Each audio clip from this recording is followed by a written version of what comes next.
This is Your Life, episode 38. This is your life. Are you who you wanna be? This is your life. Are you who you wanna be? This is your life. Is it everything you dreamed it would be when the world was younger and you had everything to lose? Hello and welcome to this episode of This is Your Life. My name is Michael Hyatt, and this is the podcast dedicated to intentional leadership. My goal is to help you live with more passion, work with greater focus, and lead with extraordinary influence. In this episode, I'll be talking about the power of our own internal stories to shape how we perceive reality. In fact, these stories can covertly shape our destiny for the bad if we aren't careful, but they can also be used to shape our destiny for the good if we're intentional. Change your story, change your life. That's what I'll cover in this episode. But first, this podcast is brought to you by Platform University, an online membership site for helping you launch your personal platform or take it to the next level. You can find out more at platformuniversity.com, and I'll be telling you a little bit more about it at the end of this podcast, so stay tuned. So let's get right into this episode. Let me start with a story. When I was 29 years old, I became vice president of marketing for Thomas Nelson. It was a huge step in my career, and at the time I thought I'd arrived at the pinnacle of success. I was the youngest vice president ever in the history of the company, or at least as far as I knew. But I was in over my head, or at least that's the way I felt. I was just waiting for other people to come to the same conclusion. And I struggled constantly with anxiety and fear. Anxiety was kind of the daytime version, and fear was the nighttime version, if you know what I mean. But this manifested itself in my body in two, frankly, embarrassing ways. First, I sweat profusely. And second, my hands were always cold. I mean, ice cold. So before attending important meetings, I would wear sometimes 2 t-shirts, hoping that I wouldn't sweat through both. And I strategically selected my clothing based on which colors would show the least amount of perspiration. And I would also step into the bathroom right before the meeting began and frantically run hot water over my hands and then try to dry them vigorously, praying that they would warm up before I had to meet somebody and shake hands with them. And I dreaded having to shake hands with anyone.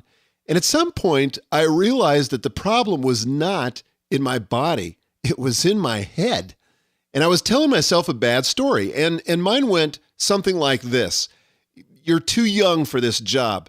Worse, you don't have any experience. Who do you think you're fooling? It's just a matter of time before everyone in the company sees it. And when that happens, you'll be out on the street right where you should have been all along. So that was the story that was going on in my mind. And I would never say it out loud, of course. It was just a soundtrack that was playing inside of my head.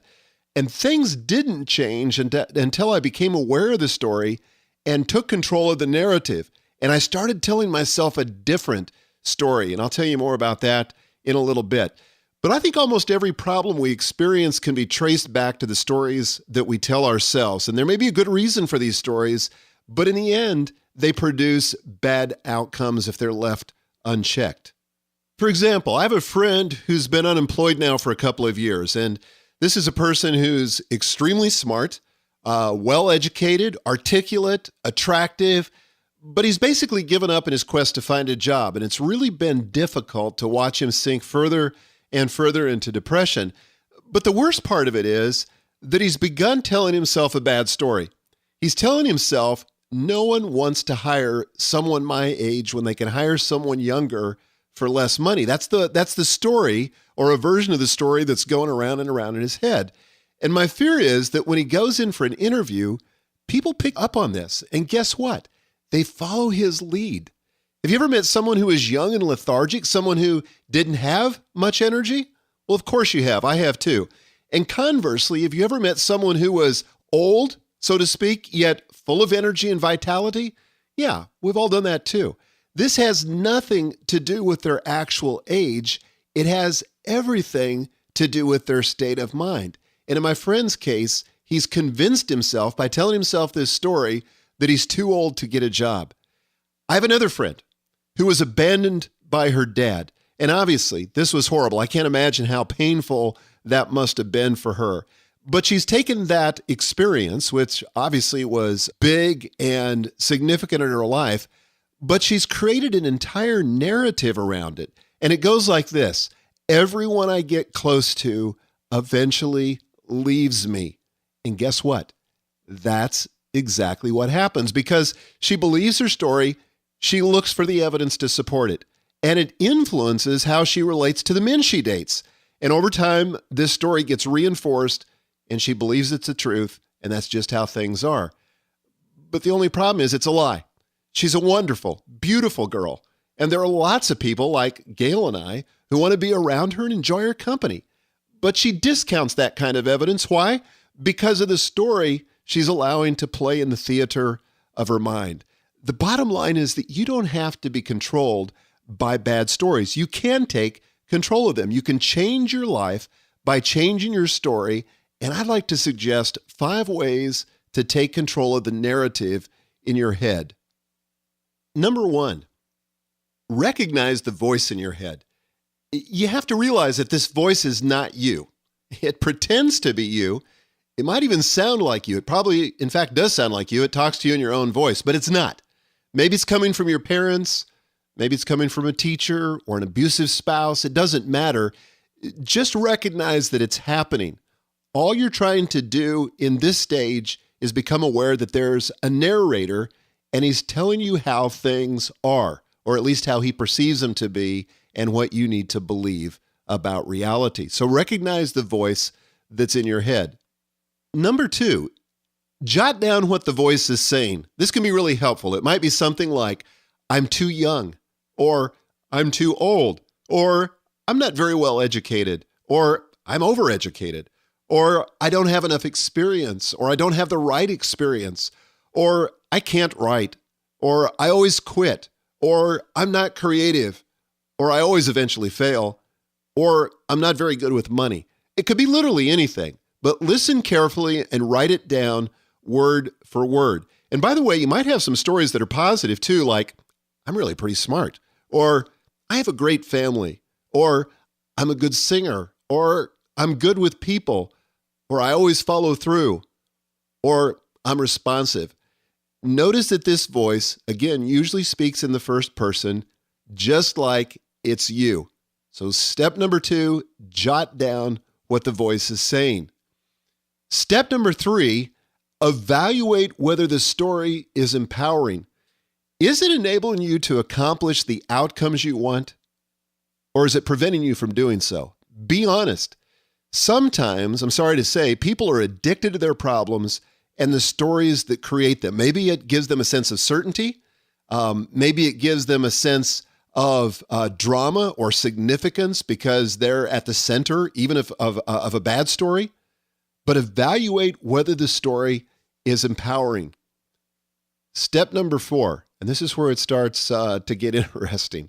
Write down a different story. I'm not talking about a bunch of positive thinking mumbo jumbo or affirmations, though those can be helpful and have their place. I'm really talking about telling yourself the truth. And often this is simply a matter of shifting your perspective or reframing the story. And I'll give you an example here in just a minute. But write down a different story and literally write it down. Write it down in your journal, type it out on your computer, but write down a different story that's empowering.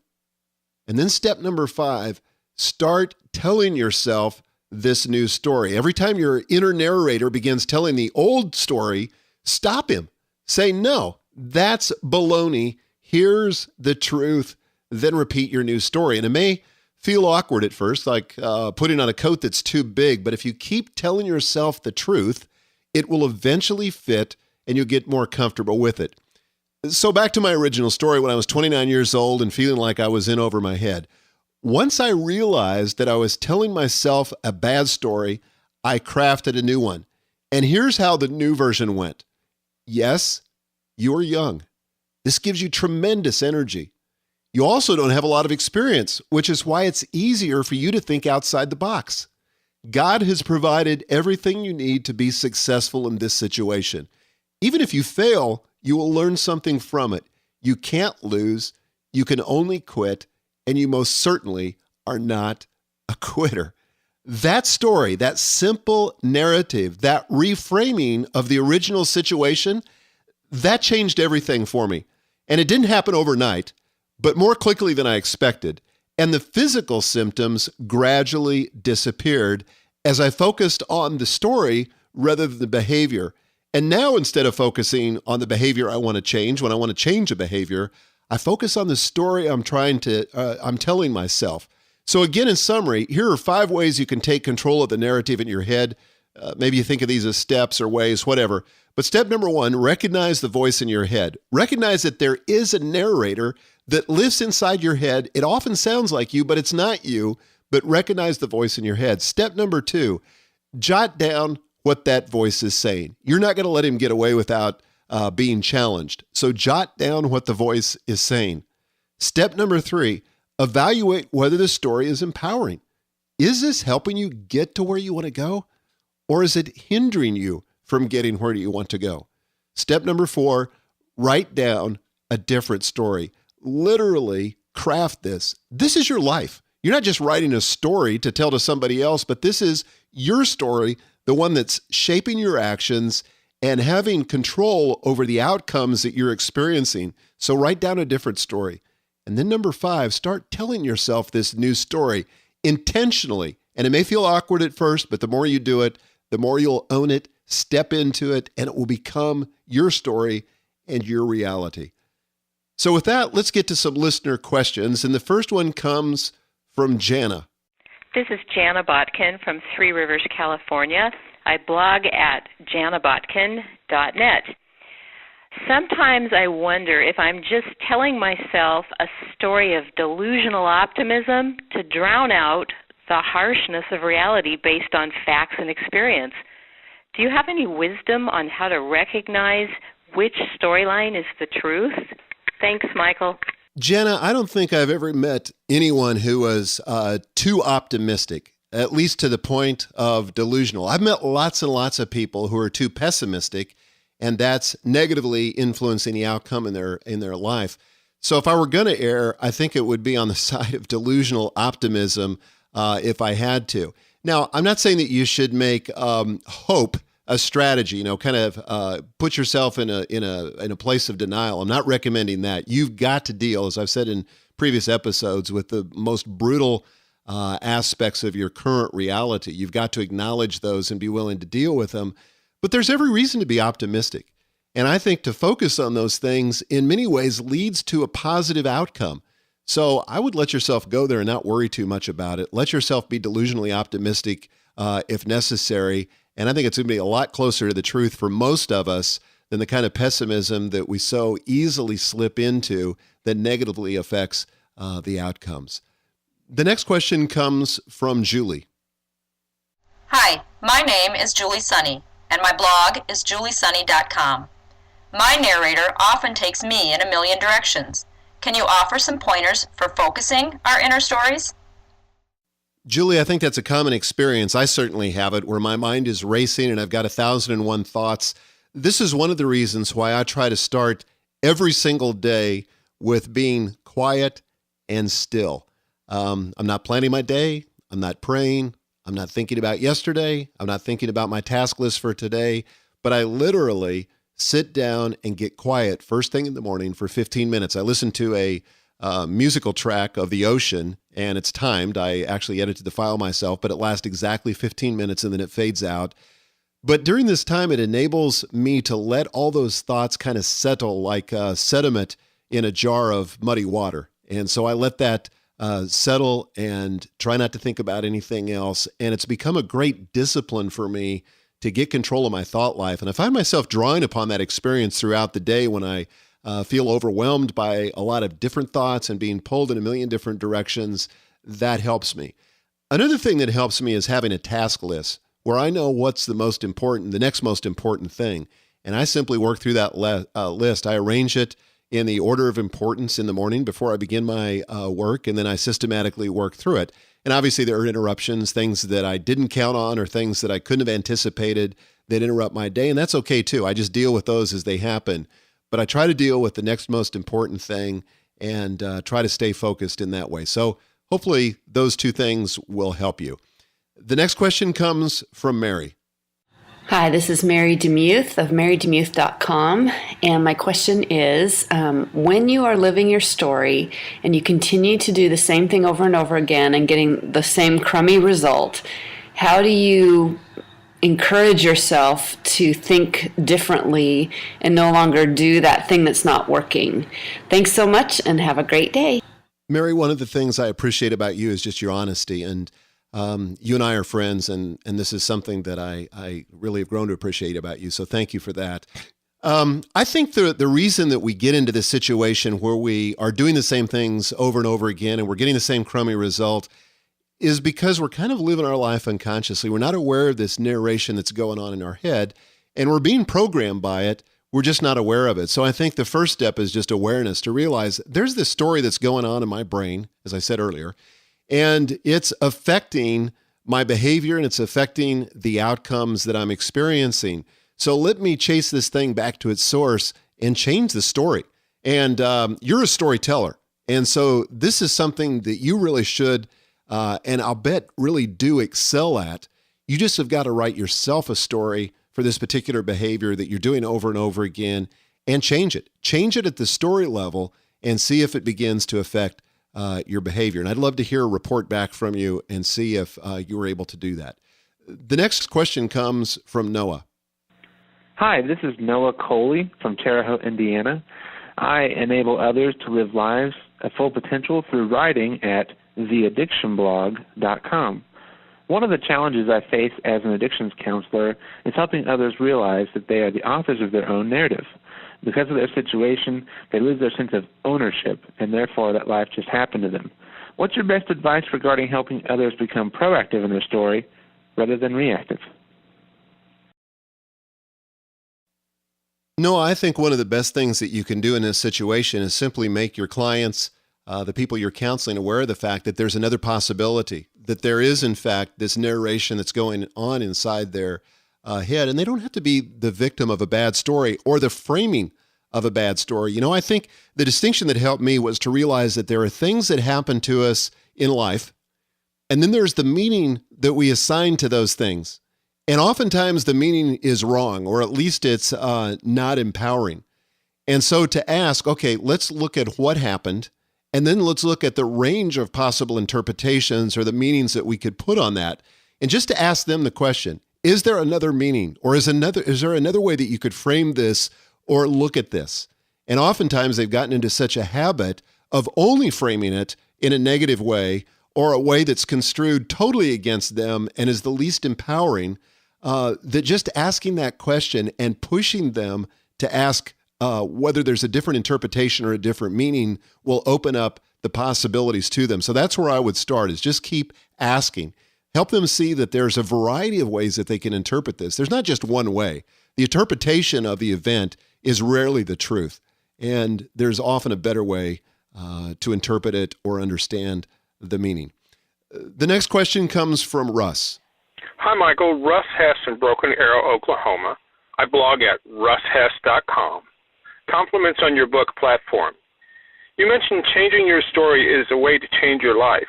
For me, this really means to find the meaning you associate to your life and reassign those meanings to a better perception of the same outcome. Perhaps it is more like reflecting on a moment of your life and then using a different outline than the one you've written. In this, is there a practical way for us to refocus meaning we associate with our life to lead us to a greater sense of fulfillment? Thanks, Michael. I look forward to your answer. Russ, you beautifully stated what I've been trying to get across in this podcast episode, and that is that there is a better way for us to understand the events that happen in our life by taking control of that narrative. And for me, at least, it helps to write it down and to realize that there are, again, a range of things that a range of meanings that we could assign to those experiences. And we have the privilege of writing that narrative. You know, the future is a blank slate. It hasn't happened yet. It doesn't have to be determined by what's happened to us. And we've all heard the stories of incalculable suffering and grief and things that people have gone through in their lives, and yet have had a very satisfying, a very positive impact on the world because they chose to make it so. They chose to interpret those experiences in a way that empowered them and was used by them to positively impact themselves and the world. So I don't really have anything to offer other than I think just writing it down and becoming aware of the range of possibilities and understanding that we're in control of the meaning that we assign to these various experiences that we have. The next question comes from Rob. Rob Ketterling, Minneapolis, Minnesota, robketterling.com, Rob Ketterling on Twitter. I wrote Change Before You Have To, and my question is, why do you think we work so hard to avoid change rather than make the change? Rob, I think this goes back to what I said earlier, and that is that sometimes people get addicted to their problems and to not changing because even though their situation may be miserable and causing them grief and hurting their relationships and all the rest, it may be giving them a sense of certainty or a sense of significance, that they are at the center of this drama and they don't really know any other way to get attention. But I think that in the end, that's not a great way to live. And there is a different choice that we could make. And I think we have to encourage people that there are different ways to find certainty. There are different ways to find significance. And growth is an essential human need and something that we have to pursue and help people understand that if they are growing and if they are progressing, they're going to be more satisfied than if they stay stuck just for the sake of certainty and just for the sake of significance. There's a better way. There's more to life than just that. The next question comes from Bobby. Hi, Michael. This is Bobby Warren calling from Worcester, Ohio, near Cleveland. My blog is thezsection.com. Hey, what I was wondering is how important is faith in all of this?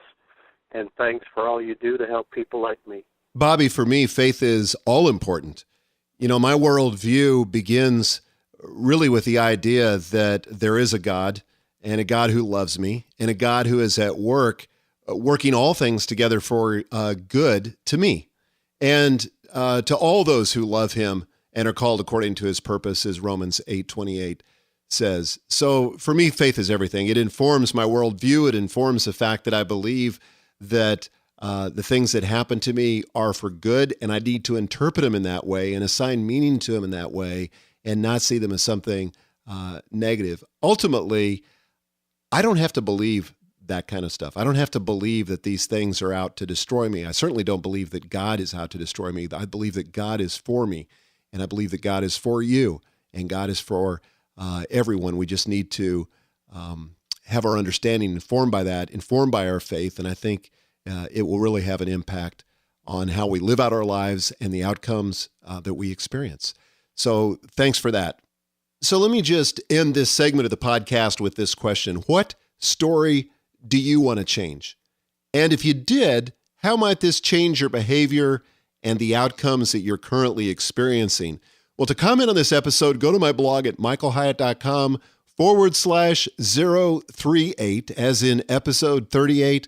I'd love to hear from you. And now just a quick few announcements. First, we just opened the membership to Platform University. We didn't get it off the ground quite as quickly as we had hoped, but it's now live and it's available at platformuniversity.com. This is a project I and my team have been working on for months. But my book, Platform Get Noticed in a Noisy World, only scratched the surface. Platform University picks up where that left off and provides an opportunity to dive deeper, bringing you the insights and the tools you need to develop a platform that gets you, your brand, or your cause noticed. And the early bird special ends this week. So if you want to get it on the lowest possible price for life, visit platformuniversity.com to learn more.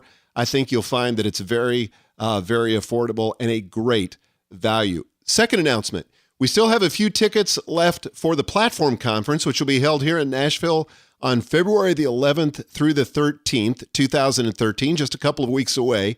But the conference is for anyone who wants to jumpstart their platform or take it to the next level. So if you're an author, a public speaker, a blogger, a recording artist, a business owner, an entrepreneur, a salesperson, a mortgage broker, a pastor, a corporate brand manager, this conference is for you. And we've got an incredible lineup of speakers, including Ken Davis, Pat Flynn, Jeff Goins, Stu McLaren, Cliff Ravenscraft, John Saddington, Kerry Wilkerson, Andrew Buckman, Michelle Cachet, and me.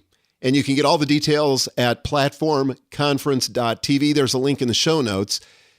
And third, my podcast for next time is going to be on the topic of 7 benefits of keeping a journal, along with my tips for doing it. This has been one of the best things that I've ever done. I'm new to journal keeping. I just started last summer, but it's been tremendous. And I'm going to include some software recommendations in this episode.